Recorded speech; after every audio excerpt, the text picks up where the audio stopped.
another interesting thing that happened to me this morning is I woke up and found that Tobias used to have a black Fernandez Strat just like mine. Oh, I saw that. Yeah. Yeah. My first electric Bro, guitar. okay, a couple questions. Mhm. Those are hard guitars to find. Okay. Well, they're hard guitars to find in the States. In the 80s, there was only a few places that sold Fernandez guitars, and that's how I ended up with one. How did you end up with one all the way in Sweden? Did you contact Fernandez? Did you get it directly from Japan? Or? No way. No. I was 7 or 8 years old, and there was one, and this must be okay. So do the math. This is 89, Mm-hmm. 88, 89. Yeah.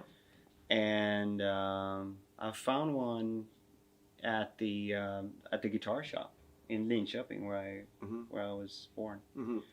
Wow, that's amazing because it's a long way from Japan to Sweden. And yeah, especially back then. Yeah, and they only had limited distribution. Fernandez was a small guitar company from Japan that had limited distribution. I only knew of a couple places to buy those guitars, and I bought one because, at the time we weren't selling that many albums, but a Fernandez guitar was a good guitar for the money.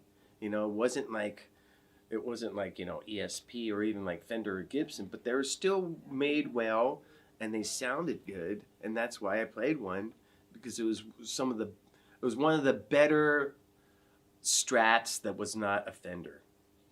Did you know he played one? Pretty It's coincidental obvious. to that, yes. Pretty obvious. So was that what got you at 7 or 8 to go and see, I know that guitar? Or what? Pretty much, yes. It's sort of cloudy in my head, which came first. Mm-hmm. If it was the knowing, I mean, I had a lot of heroes at the time that also played Strats. So for me, just having a Strat was just like that's the guitar. Because this was, like, as I said, it was the late 80s.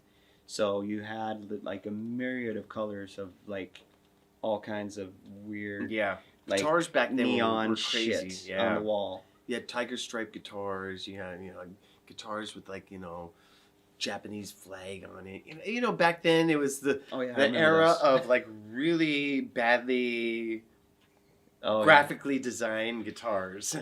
I mean, there was some bad graphics on some of those guitars. Yes. Like women splayed out on the guitars in bikinis. It all reeked of kind of like the Hollywood glam hair metal thing too. Right, I got you. Yeah, I got you. Oh. Well, so here you are on tour. So what have you observed? Tell us a little bit what you've observed. Maybe seeing these guys at a little closer quarters. Well, I mean, the tour so far has been fantastic. Thank you so much for taking so good care of us. Yeah, and it's our honor.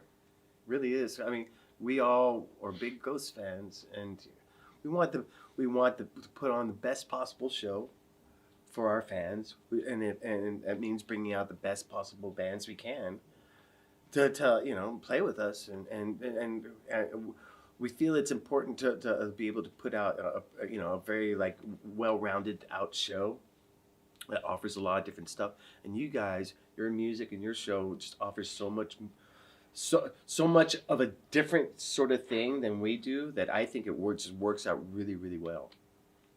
Thank you. It's a good balance. No, it feels. I mean, I couldn't really imagine anything more inspiring, and it's. I think the setup as well is really good for us, because even though we have opened up for you guys before over the years, I think that even though I can't really come up with like a terrible situation, but not seldom when you are a small band and you come in and you open up for a really big band, it can turn out to be a little daunting, and especially if you are basically too new of a band and you're being thrown out of the nest, and you can't really sort of fly, and if you lose 40,000 people, that's not cool. And I definitely think that now coming in at this level for us, where we've done a few rounds. We've gone to most of these places several times, and we already have a crowd. It feels like there's like enough people out there to sort of like, oh yeah, I like what you do, and they're sort of policing each other a little. So you feel that, well, towards the end of the show, where we're just about done, it feels like we've gathered at least a majority of the crowd, which is a very good thing. And I think that definitely, you need to sort of come in at a certain level to be, I guess, welcomed by the crowd to do that, because it's them allowing you in a way to entertain them. So yeah, for me, whenever we play, it's a real event in my own head. And so whether it's like, small little theater, an arena, or friggin' stadium with 47,000 people, in my mind, it's all just the biggest event. Walking out on stage for me, in my mind, is an event. Because it really is, in my small little life of like, waking up and like, meditating, doing yoga, playing guitar, and reading. Then, X hours later, walking out on stage to 47,000 people, in my mind, that is a fucking event. And at that point, it doesn't matter what anyone else is thinking, whether they're thinking it's a festival, it's a Metallica gig, it's an event, it's a fucking, groundbreaking experience, whatever. In my mind, it's an event, and I approach it like it's the fucking last show I'm gonna play, and just fucking give it my all. And to me, it not neutralizes, but it evens out all the shows, no matter if they're big or small. Having that mindset allows me to go out there and play the same show, whether it's a small show in front of 10 people, or a medium-sized show with 10,000 people, or a massive show in front of 110,000 people. It's always an event in my mind. Cool. And so that's kind of how I see it. And I can only imagine with you guys and all the preparation that goes into like presenting this really cool, really it's just like a show that like perceptually it's just like it has so much coming at you, visually it has so much coming at you, musically it has so much coming at you. It's to me, whenever they play, in my mind too, it's like an event. It's like going to see a friggin' movie or a stage play, So I mean, I don't mean to answer for you, but that's how I kind of see you guys. Mm-hmm. I mean, for me personally, I think I speak for everyone.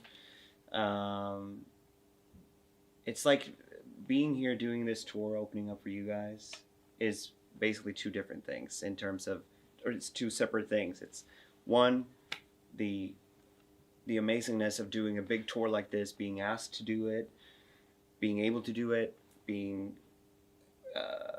having the ability to actually put on a performance, and then as soon as like you're geared up and out on your way out to stage, you can't think about that anymore. You need to sort of like, you need to go out and entertain people.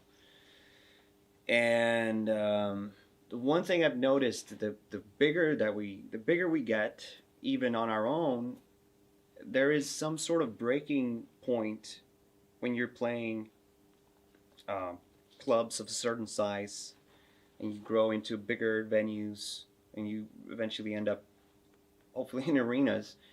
When you're playing in front of a lot of people, even though it's your draw, there's going to be a lot of people in the room that aren't 100% aware of everything that you do. The same way that you would have if you just played in front of the 300 most diehard hardcore collector. So, not saying you don't have to entertain those 300 people if you only have them in front of you, but when you have 1,000, 2,000 or more, you need to make sure that everyone, even up there in the nosebleeds, you reach out to them. And even on a headline date, you can definitely have a bad day when you fail at grabbing everyone and entertaining them. Connecting. Yes, and that connection, because there's always going to be someone next to the fan who is like, maybe heard a song on the radio, might like it okay, but is not the diehard fan. And my job is to make everyone feel like they leave as a fan who would maybe want to see it again, fortunately or hopefully, but at least feel good about the investment of being there that night. And opening up for a bigger band when you have a lot of people coming in, where there's a lot of people who are not necessarily there for anything but the fact that it's a big spectacle in town, and you know, I'm gonna hear Enter Sandman.